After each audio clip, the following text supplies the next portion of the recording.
Pinagharian ni Pinoy wakeboarder Raf Trinidad ang katatapos lamang na 2025 IWWF Asia and Oceania Cable Wakeboard and Wake Skate Championships na idinao sa Angeles City, Pampanga mula Biyernes hanggang Linggo. Ang kabuang detalye sa ulat ni teammate Rafael Bandayrel. Hindi binigo ni hometown hero Raf Trinidad ang kanyang mga kababayang sumuporta sa kanyang kampanya sa IWWF Asia and Oceania Cable Wakeboard and Wake Skate Championship na idinao sa Angeles City, Pampanga nitong nagdaang weekend.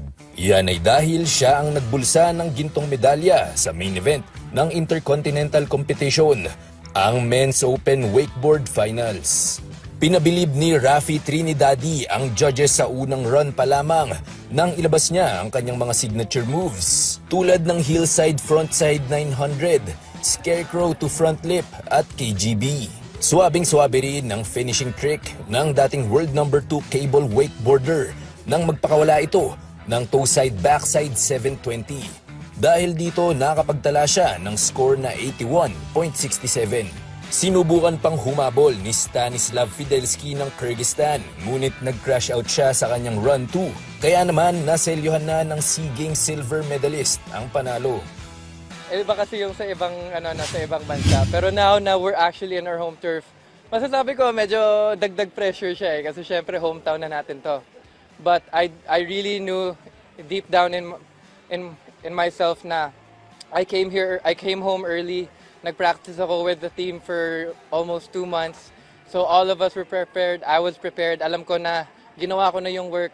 Kung ano man yung magawa ko sa tubig, si Lord na bahala and binigay niya sa akin to.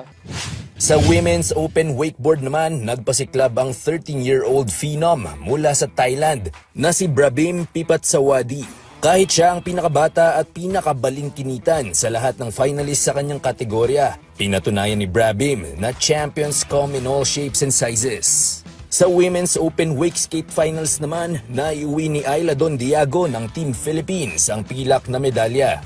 Yan ay kahit unang beses pa lamang niyang sumalang sa isang international competition.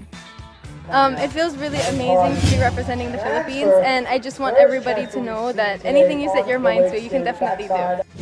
Sa kabuuan, 85 world-class athletes mula sa 11 iba't ibang mga bansa ang dumayo sa Angeles City upang makilahok sa naturang 3-day event. Rafael Bandayrel para sa Atletang Pilipino, para sa Bagong Pilipinas.